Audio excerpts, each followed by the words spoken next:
Welcome to Chapter 7. This is the first video of several videos that's going to cover Chapter 7. And we're going to be looking at arrays and vectors this particular chapter. So let's go ahead and jump on in. We got quite a bit to cover, but I think things will go pretty quickly. So let's talk about arrays that hold multiple values. So that's exactly what it is. An array is a variable that can store multiple values of the same type.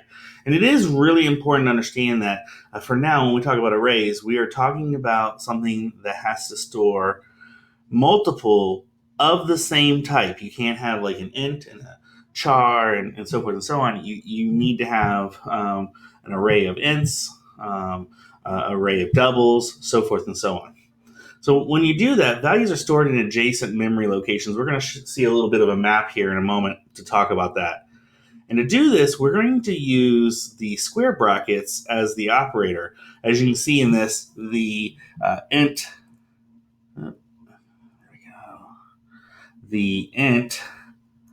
with the square brackets there is what's indicating that this is an array. And the number in here, we're about to soon find out, is the actual number of items that will be in this array. Right. So I want you to take a look at this, and we're going to come back to this spot here in just a moment because I'm going to show you a couple of things about this. But in memory, we need to understand that arrays store the items in order. It has to be consecutive spaces.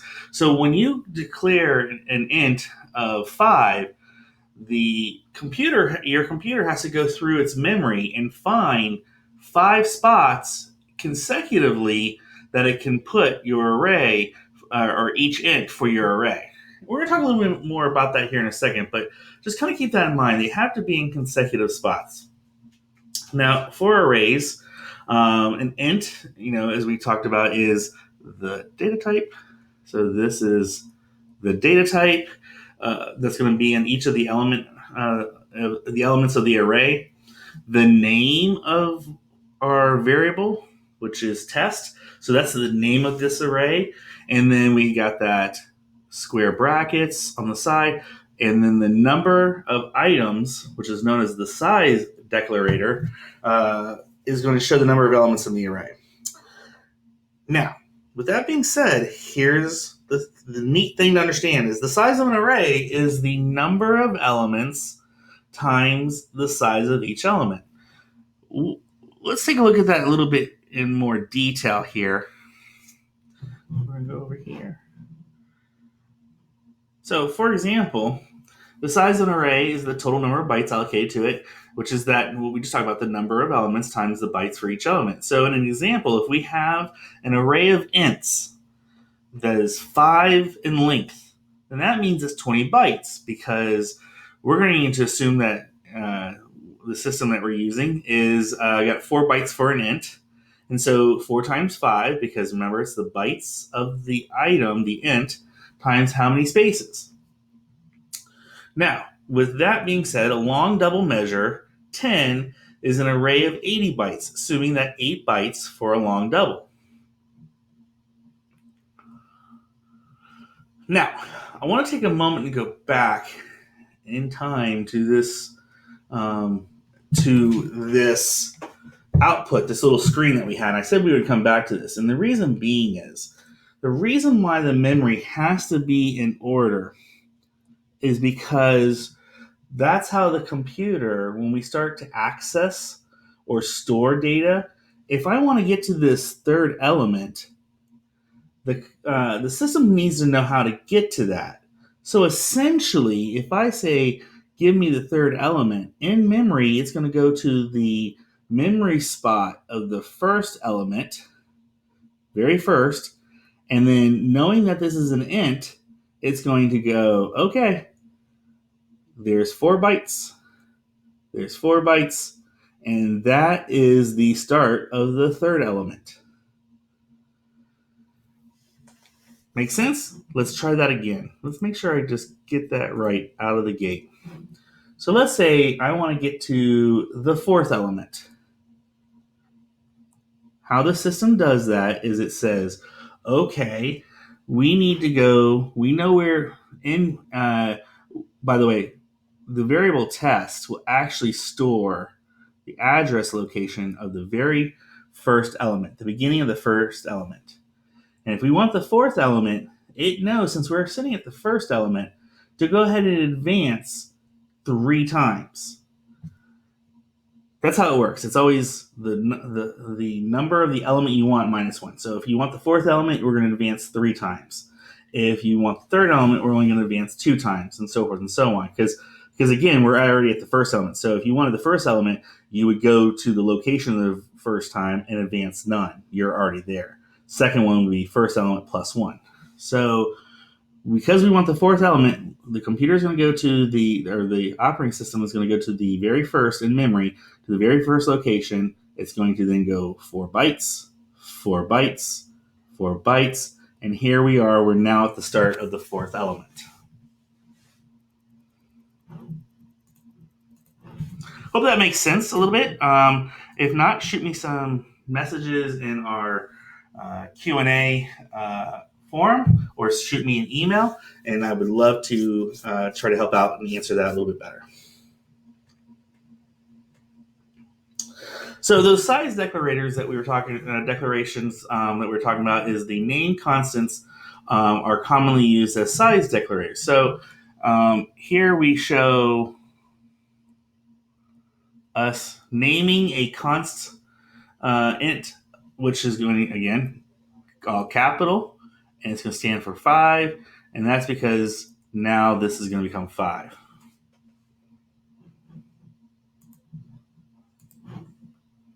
This eases programming maintenance when the size of the array needs to be changed. To be honest with you, I have seen this, but I think it kind of varies amongst developers. I typically don't use that. I don't understand the purpose of it necessarily, but some developers do. So again, it really comes down to the style of development you're doing. When we want to access the array elements, we definitely have a way to do this. And now, for those that have never programmed, or for those that have programmed in some program in languages that don't use 0 as the start of an indexer, this is going to get a little complicated for you, just only because you're going to forget, right? So in programming languages like C++ and C# and a lot of other languages, not all of them, but most languages, index start at 0. Your first item here is at subscript 0. And we'll see that here in a moment. But it's important because if you want the fourth item in the array, so not 1, not 2, not 3, but the fourth, understand that 3 is going to be your subscript. Everything starts at 0.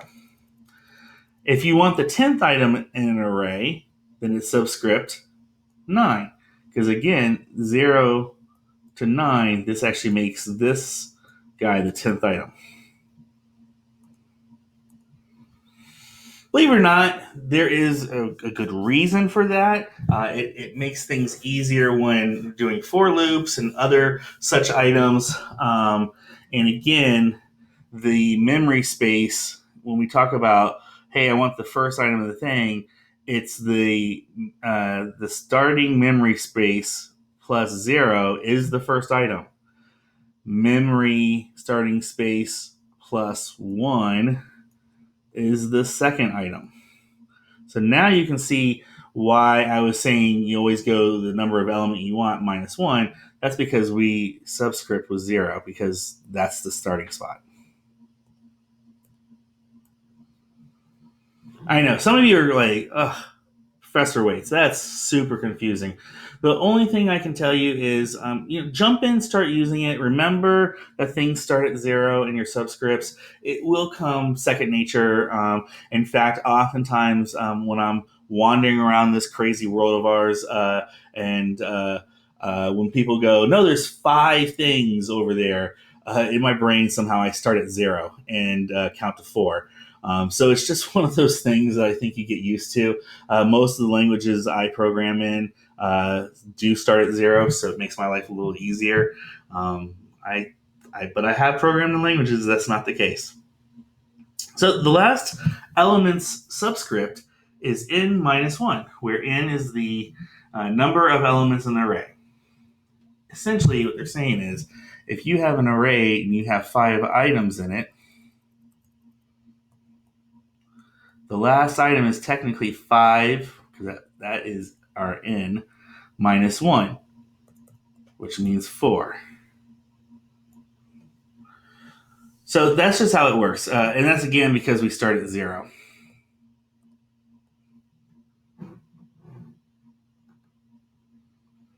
When you want to access an element within an array, you're going to use our notation. So remember our notation before this these square brackets allowed us to say how many items are in an array. That works when you have a declaration out front, like an int or a double or a long. But in this case, we don't have that. We just have the variable name, our variable name,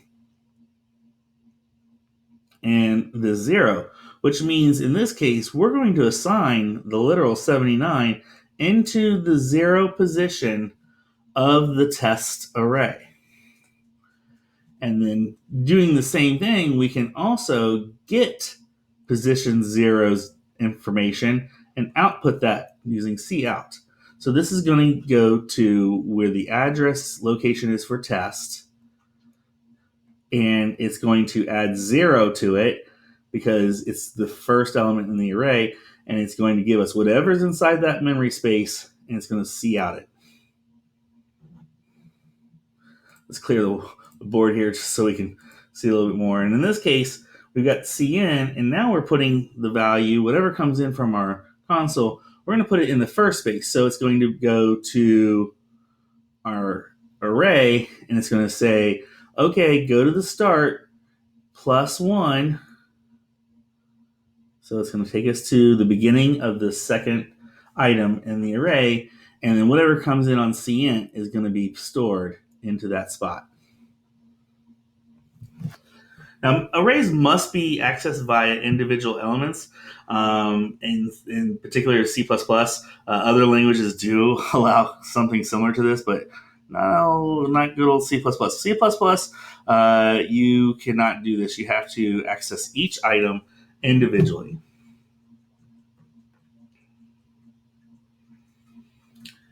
All right, so this is a little bit of an example. I don't want to get too much into this. This is exactly what we've just talked about. This is us declaring a constant of size 6. So now that means that that's 6.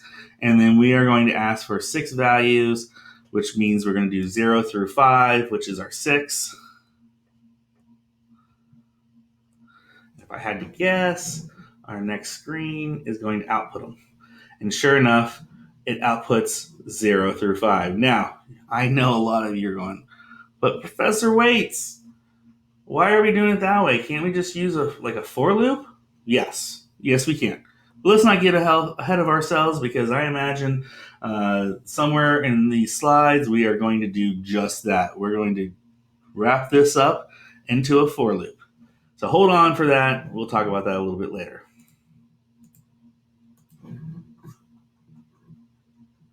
By the way, kind of contextually, that this is what things look like in memory. Again, array 0 is 20. The second element, which is array 1, is 12, so forth and so on. You can access elements with a constant or a literal subscript. So here we've got test, and we're getting the fourth element in the test because we're going 3. Remember, 0, 1, 2, and 3 means fourth element. But you can also do it with an integer expression. So int I equals 5, test 5. Again, it feels very close, like we're starting to set up. What does this kind of look like? Well, we're starting to get closer. We can see that 4 coming. And actually, this would be 0 because we want to start We want to start at 0 and then I plus plus, right? So there we go. In fact, I just wrote that into a for loop. I know. I'm amazing. See? That's just how that works. So here we go. Using a loop to step through an array. It's exactly what we just talked about. Good reason here to use a const because now we've got this array size in both here and here. So if we did for some reason to make this, let's say, double the size now, we could just quickly turn that to a 10, and then this guy is updated, and so is this guy. It does happen pretty neat that way if needed. But back to what we were talking about, again, this is our for loop.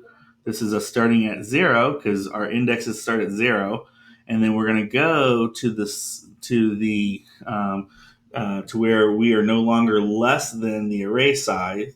And by the way, you'll notice we're not doing this because that's the point. Is we always want to make sure that we're less than this. If we did this, then we would go one space more than the actual array holds because an array of 5 items is 0 through 4, not 0 through 5. So that's why we use this, so we get 0 through 4, and not this, which would give us 0 through 5. Ooh, I am loving the pen tonight.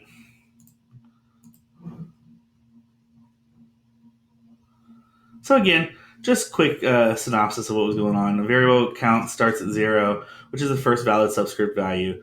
We're going to do it until we count reaches 5, which is the first invalid subscript value, and then we're just incrementing each time. Hey, you remember some videos back, you talked about global variables and local variables? Arrays have the same thing. And also, keep in mind, global will always initialize to 0. Local are uninitialized. Something to keep in mind. It will catch up with you at some point, and then you'll remember back to this class and like, oh, that Professor Waits reminded me of that, and I forgot it. Now, when we come to arrays, this has been our pretty standard way of doing it, right? Where oh, come on, pen. Where we declare the size, we put that in there. And then now later we've been filling in the values. But this time, using the curly brackets, we can give the value of each item that's going to go now into that test array without having to do one line at a time. This is allowing us to fill in the entire array all at once. Pretty neat. You will definitely use that a lot. In fact, you're going to probably use something even smaller, something better than this here in a moment. I'm going to show it to you. But the values are stored in the array in the order in which they appear. So 0, 1, 2, 3, and 4. The initialization list cannot exceed the array size, which makes sense because why would you do that? And here's an example of us setting up 12 months, filling in all 12 months with data, and then doing a loop through that to output how many days there are. You can do partial array initialization. If an array is initialized with fewer initial values than the size declarator, the remaining elements will be set to 0. So int number 7 equals, we're going to have 1, 2, 4, and 8. The rest are going to be zeros. Now here's where I was just saying you can do it even faster. And most people do it this way. If they already know what needs to go in the array, we don't even put the size because guess what? Our compiler knows how to count. So it knows that there is 1, 2, 3, 4 items. So make this array of int of size 4.